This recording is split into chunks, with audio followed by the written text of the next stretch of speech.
United Way President and CEO, Khari Garvin, who will give us a quick snapshot of what you help to make possible as United Way works to solve our community's greatest needs, helping local children, families, and adults leave poverty behind.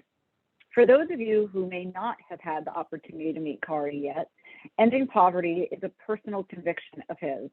He sees it as an unnecessary situation that can be solved.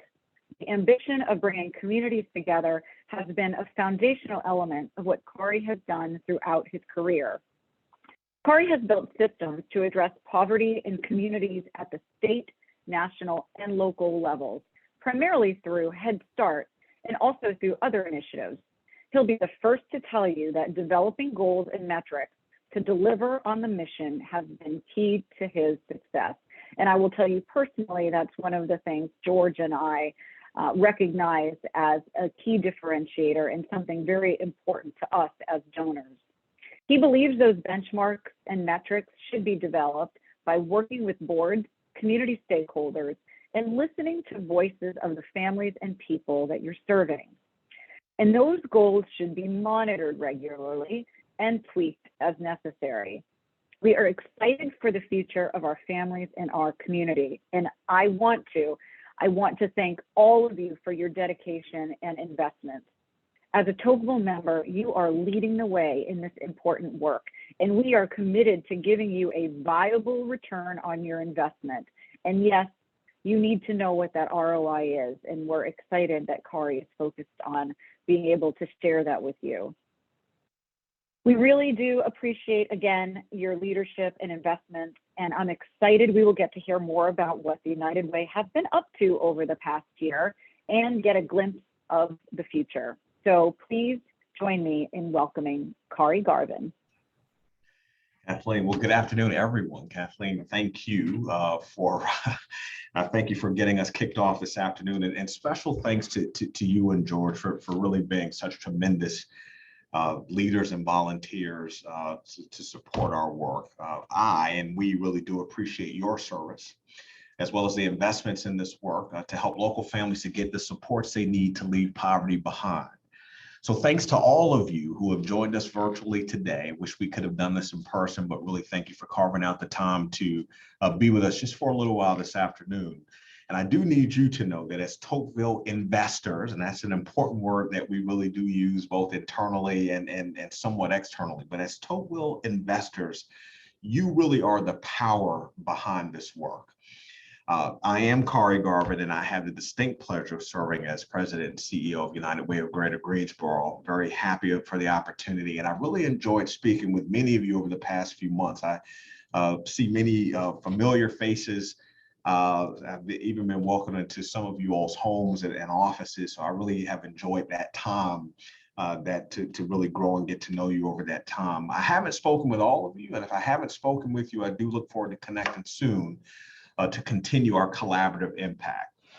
Now, I'm currently only in my 5th month at United Way of Greater Greensboro, and while it's only been 5 months, I am certainly not new to understanding the importance of bringing the community together to address the needs of local children, adults, and entire families who are in poverty.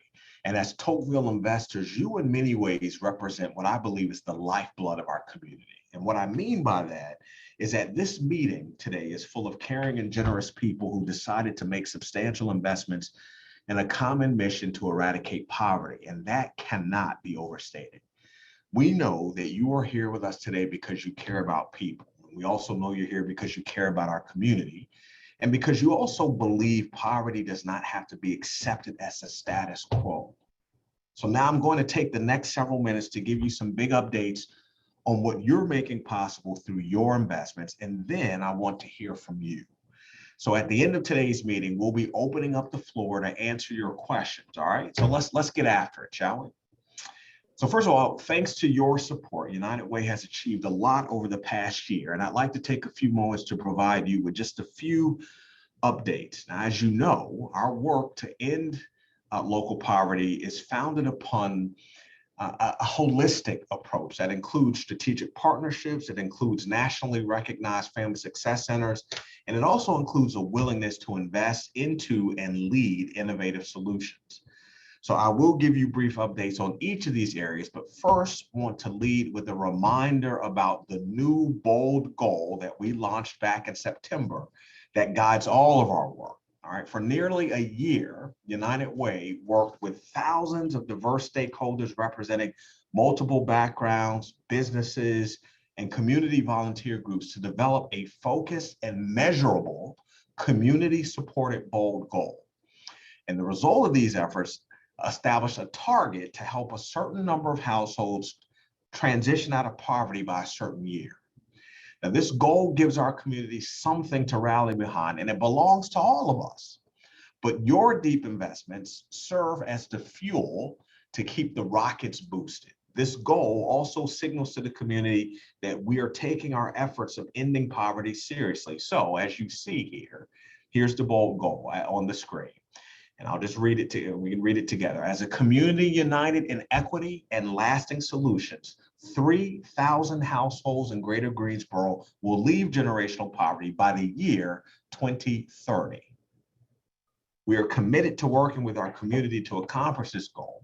We're committed to being nimble, and we're committed to being willing to learn and update our approaches along the way. Specifically, our initial approach to achieve the bold goal will include a few factors. First of all, it will include creating and funding strategic partnerships with proven outcomes that provide education, training, and supports to support the workforce ambitions of people living in poverty to get and keep good jobs that can provide for their households.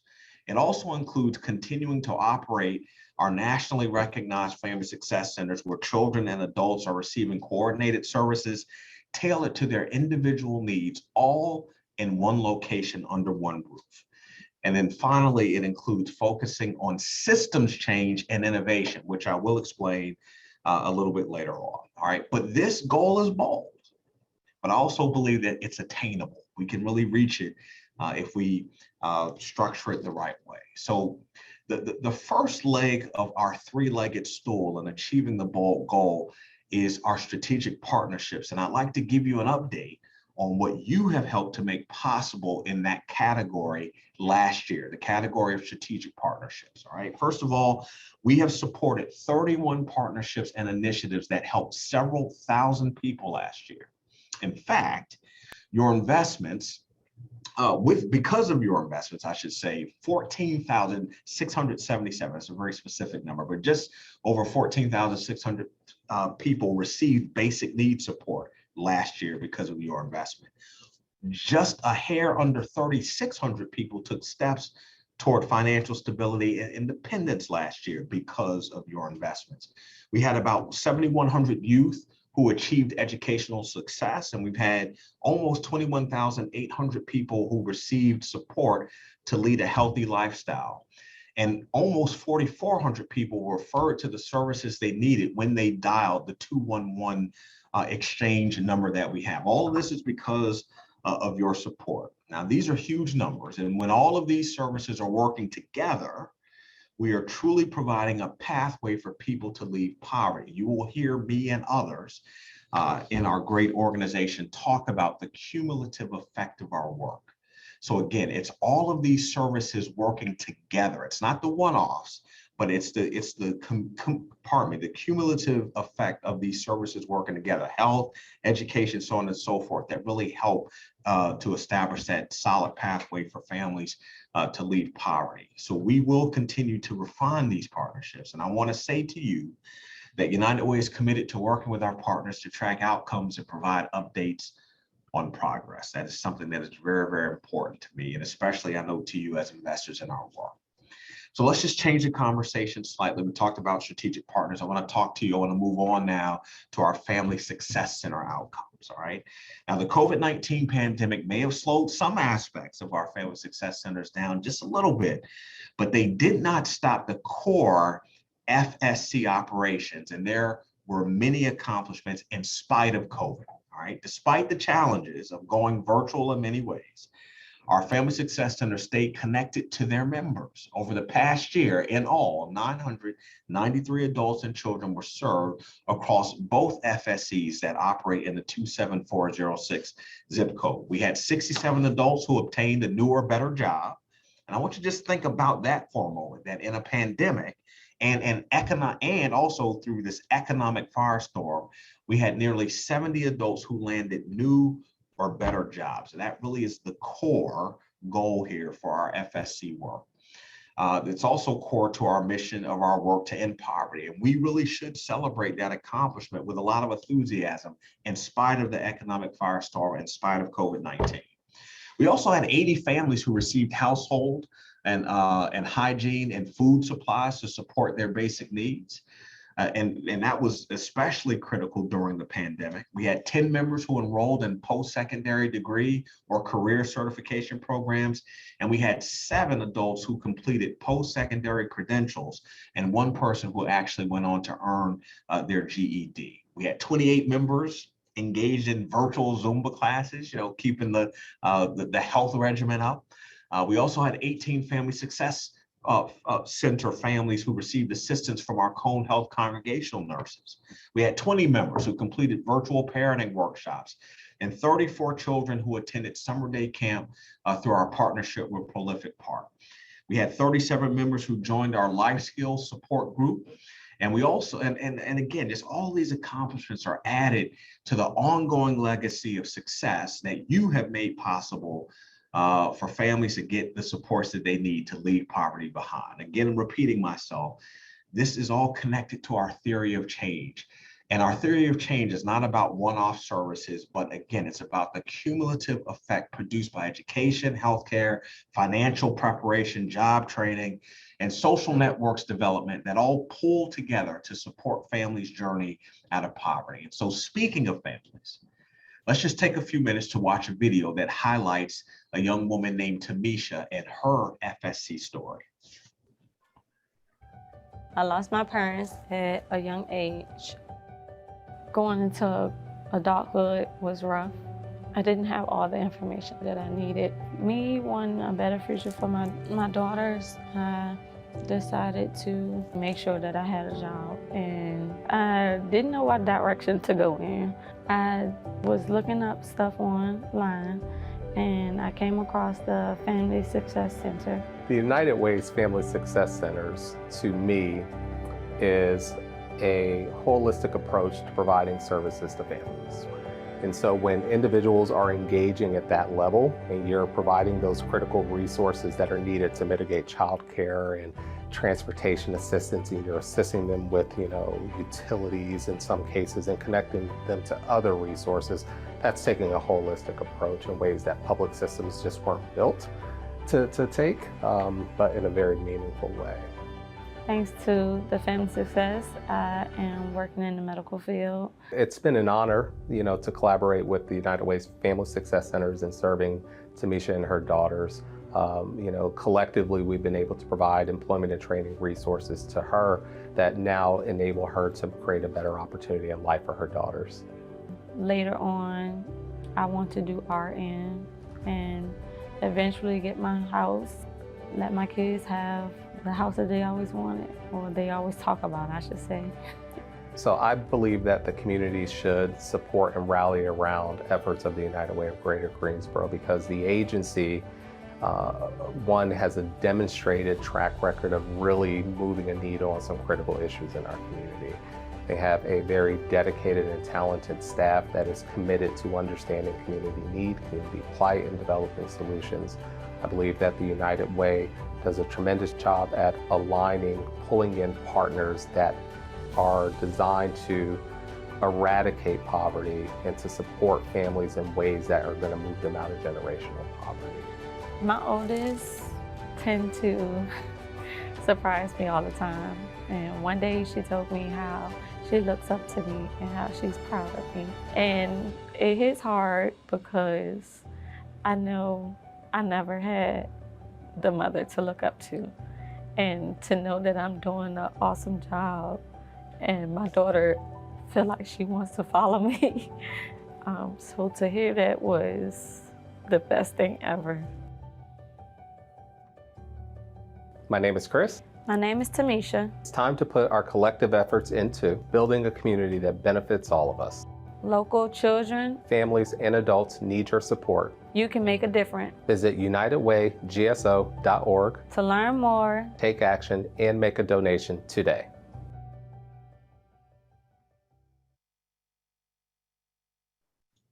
Wow.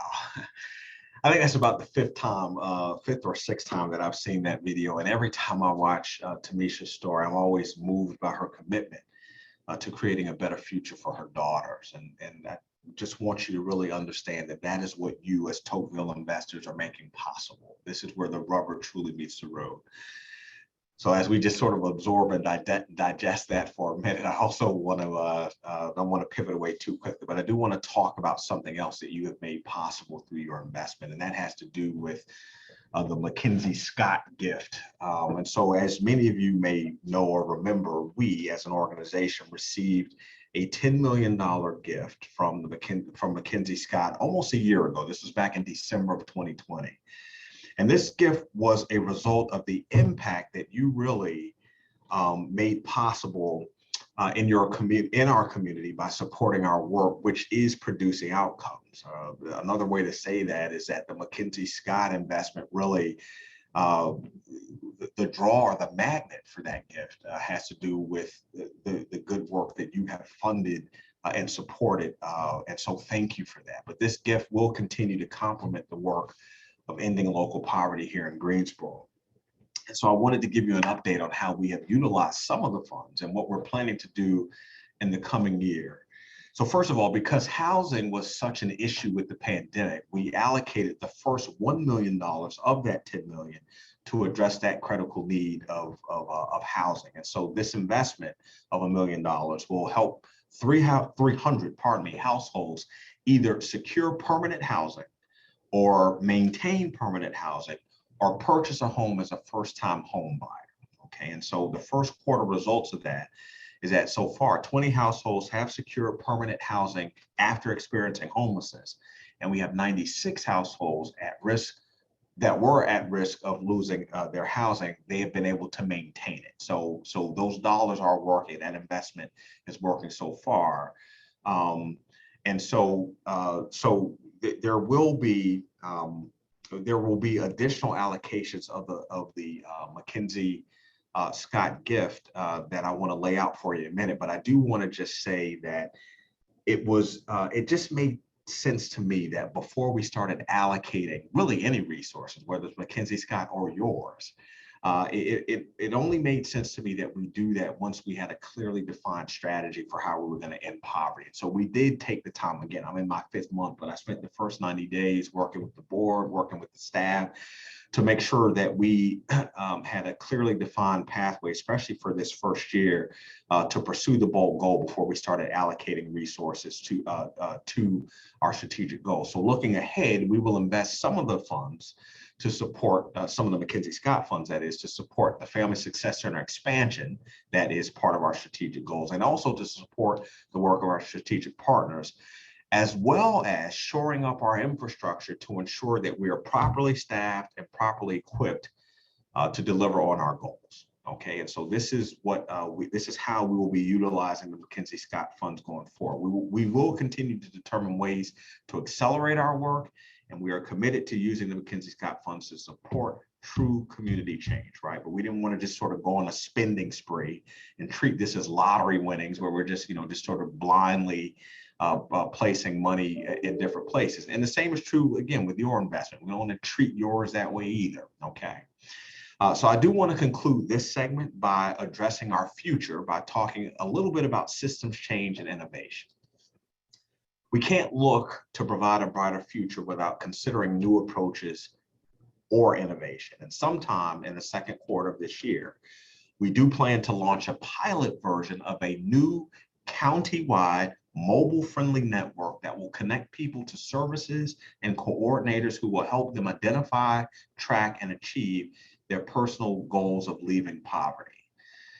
This should sound a little bit familiar to you because this is what you may have heard us refer to as the ISDN, or the Integrated Service Delivery Network.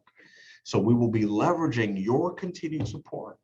We'll be leveraging our community support as well as the McKinsey Scott funds to take this critical next step in our efforts to end local poverty and achieve our bold goal.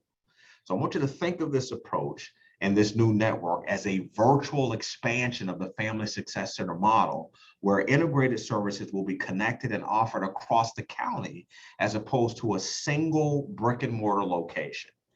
In addition to this new network, we have updated both our strategic partnership and Family Success Center goals, tracking and reporting requirements. Again, so we've updated the goals for the Family Success Center as well as the tracking and reporting requirements of those to help us be sure that we are really achieving the outcomes that we have set before us. And so our best way to create system change and identify innovation possibilities is to double down on tracking data.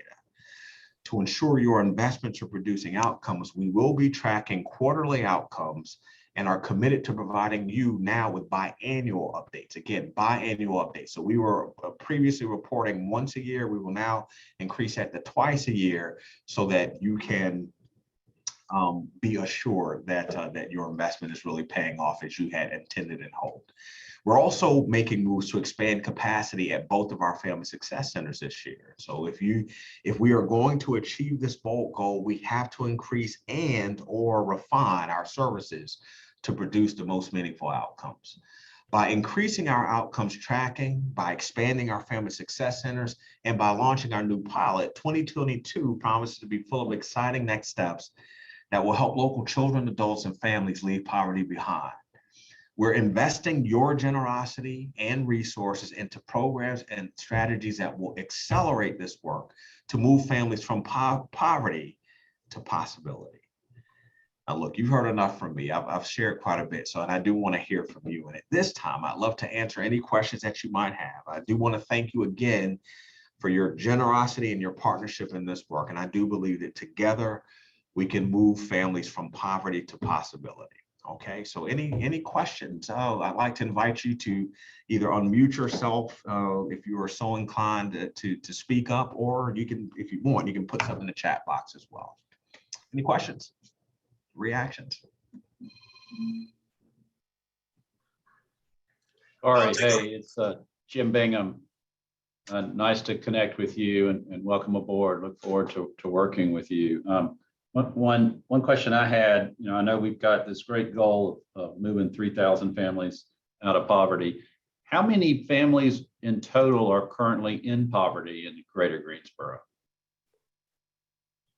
Oh goodness, that's actually a great question. And gosh, I used to have the total number in my head. I'm going to draw on my colleagues just to see if you have. I used to have the whole number, but it was, is it 27,000, I think is the number that's in my head, I think. 37,000. 37,000, 37. Yeah. We could fill up Bank of America Stadium twice. Yeah. 37. Wow. Yeah. Yeah. So hearing that number, Jim, I mean, it's sizable, right? I mean, so 37,000, but now how does that hit you? I mean, number one, was that about what you were expecting, or is that larger or smaller than what was in your head? It's more than I was expecting. Yeah, pretty sobering number. Yeah, it's an unfortunate statistic for sure. Yep. I appreciate This is Claudia. I do think, though, it's worth noting that Greensboro has a higher poverty rate than Guilford County, than North Carolina, and the country. And so I think that part of the 3,000 family goal was to bring our rate generally in line with what the state's poverty rate is. So I think that the 3,000 is a worthy and good target and a number. And I do want to mention, Khari, thank you for the extent of the communication of what United Way is doing, what the tactics are to reduce poverty, whether it's work with Family Success Centers or ISD, or the number of people have been served and how they've been served and what they're doing. I think it's great information that the community needs so that we are aware that we are working at and attacking and solving this problem. Yeah, well said. So our Claudia, first of all, our board member, amongst other things, thank you for raising that for us. And I just want to underscore the one point that you made at the top there about how the goal sort of tracks with the state poverty rate. So you're exactly right. Greensboro, third largest city in the state, has a super high poverty rate, and so that 3,000. When we are successful, will at least bring us down. It'll bring the poverty rate down, but bring it more in line with what the state average is. But then, of course, we all understand, I believe, that our work's not finished, right? So we'll hit that, but then we got to keep going and keep our foot on the gas to continue to drive that number down. But thank you for putting that in the context for us. Others, any other questions, thoughts? Sorry, I just wanted to Jane Trevi, and thank you. You did a great job. That was just a wonderful. The video is great. And who's that Chris Rivers guy? He's awesome. Like him. We need to get more him. But you did a great job. And not to get in the weeds, but I think it's a good example of how the United Way works and can be nimble. I love that we did that first part of Mackenzie Scott's money to address housing. Can you talk a little about how you deployed it? Like, how did that happen? Who was the partner? Where did that money, who'd we give that money to, and how did that end up in housing? Sure.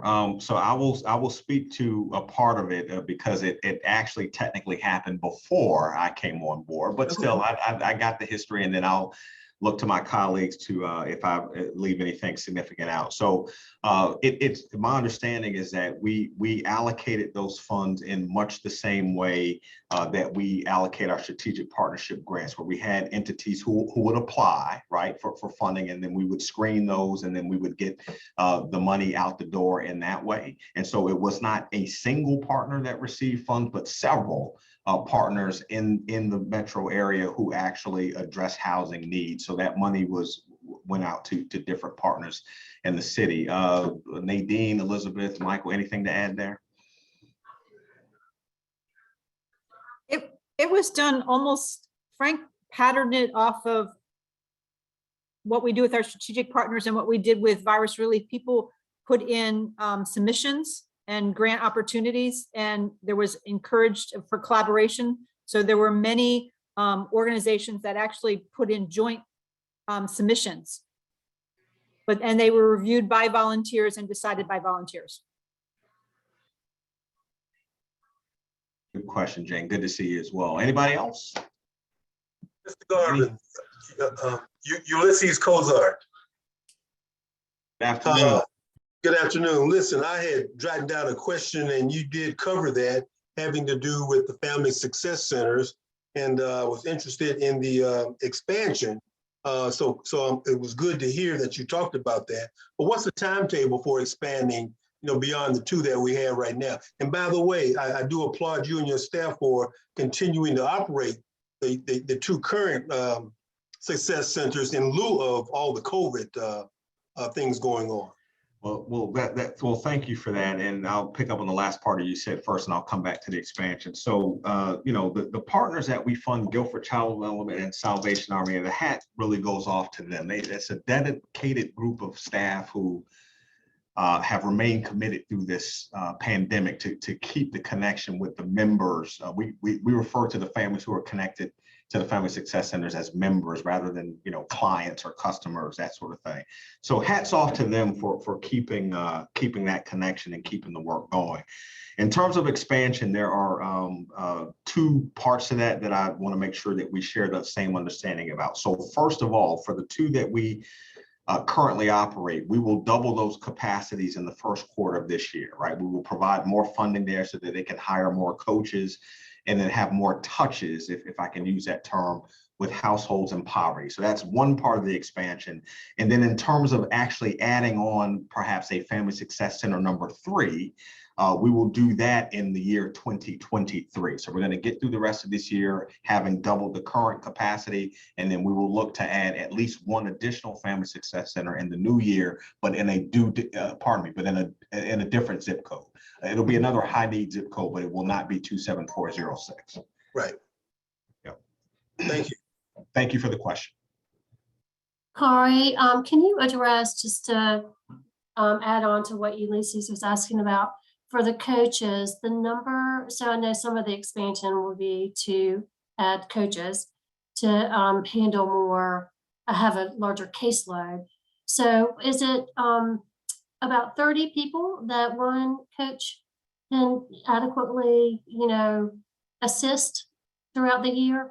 Yeah, that's a great contextual question. So how do I want to respond? Okay, so the size of a family success center in terms of the number of households that each one can manage is a function of the number of coaches that a family success center has. And as Elizabeth was just describing, for quality assurance and for other reasons, we cap the number of families that any coach will manage at about 30. So if you consider then that you have, let's say 3.5 coaches who will then serve about 100 families. If you want to get to 200 families, now you have to add another 3.5 coaches to each family success center. That's how you're able to grow the size. So expanding the size of the family success centers has everything to do with adding more human resources in the persons of coaches so that they can reach more households. And so that's precisely what we'll be doing this year. Thank you, Elizabeth, for that. Anybody else? Yeah, Khari, it's Bill Morissette. Good afternoon. Good afternoon. Yeah, one comment, having been on the board for the last couple of years, everything about what you're doing and saying, I think is spot on.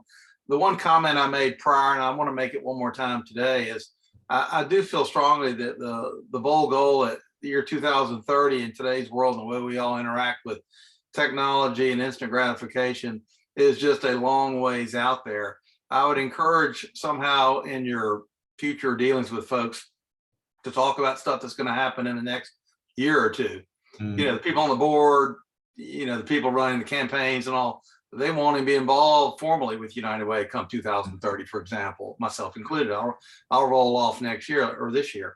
And so I would think somehow we need to bring that stuff into 2022 and 23 and just talk about base hits and singles along the way to the ultimate prize. Because again, 2030 in today's world, in my mind, 8 years from now is just a long look, and it's a harder sell. So from my chair as being in charge of the citywide campaign for the last 2 years prior, it's just easier to talk to people about things that are going to happen in the next year or two, I think, in terms of selling this. So I just wanted to say that. Yeah, that is so. First of all, good to see you, Bill. Second, that is a really wise comment, and I know you've made that before, and I agree with you. In fact, we all do. And so to get at what you're describing, that's part of why we made the decision to begin reporting out more regularly and more frequently what our outcomes are, so that we're not, number one, waiting once a year, and certainly not waiting 8 years from now to hear what it is. So I really appreciate that, and I would ask you, whether you cycle off the board or not, to keep us honest on that point, please. Yeah, very good. Thank you for that. Anyone else? All right. Well, no one is stirring. Our time is dwindling down, so I guess we're at a good place to close. But I do want to just say thanks again for making such significant investments into our work. We really can't do it without you. When I said it earlier that you all are really the lifeblood of the work, that really, no truer statement really could be made in that regard. I've also said before, but I want you to hear this again, please, plainly, that we simply cannot do this work without you. That is the bottom line. And so as we make our way into this new year, we thank you for your partnership and hope you've been inspired to continue your support. This is very much a marathon. It is not a sprint. And so it does take time to help a family to transition out of poverty. We, as Bill has pointed out, and others of you, we are very committed to getting the outcomes shared, but also too, we want to manage expectations around that, because it can take many years for a household to overcome that threshold. But if you are joining in to learn more, we hope you will join us in this work, please. If there's anything you ever need, or anything that you want to ask, I hope you'll just simply reach out to us. And we're all about transparency here. We're here to serve you and, of course, the community. And so before we officially close today's meeting, I just want to let you know about a couple of events that are coming up in the near term, and hope that you'll add some of these to your calendar and even join us if time permits. First of all, on February 16th, and that's just a couple weeks from now, we, the United Way of Greater Greensboro, will be hosting a virtual Greensboro Mayoral Forum. And during this forum, incumbent Mayor Nancy Bond and her challenger Justin Outling will provide us with their perspectives on poverty, our work, and the future. I want to be clear, this is not a debate that we're hosting, but it is an opportunity. It is a forum for these two candidates to talk and share with the public about what their views on poverty are, right? And the work in our future. So that's what this is. And I know you don't want to miss that. And you most certainly will not want to miss our centennial birthday celebration on March 1st. And that will be held here at the United Way office on Yanceyville Street. And so, yes, you did hear me correctly. On March 1st, your United Way is celebrating its 100th year in this community. So I want you to please make plans to join us as we will unveil an office-installed 100-year history timeline in what we call the innovation space of our office. And we will announce an official City of Greensboro proclamation as well at that time. So we'll give you a calendar listing of our exciting 100-year event celebrations that will take place throughout the entire year. We'll mark it on March 1st, but throughout the year, there'll be all year long, there will be things to celebrate our centennial. We're going to plant, for example, a centennial tree. We'll eat some cake, we'll drink some coffee, and we'll just have a good old time face to face. And so we hope that you'll join us. So please, you don't want to miss this. I promise you, you don't. Now, in addition to all of that, on March 16th, we will be kicking off our virtual educational and inspirational theories of change.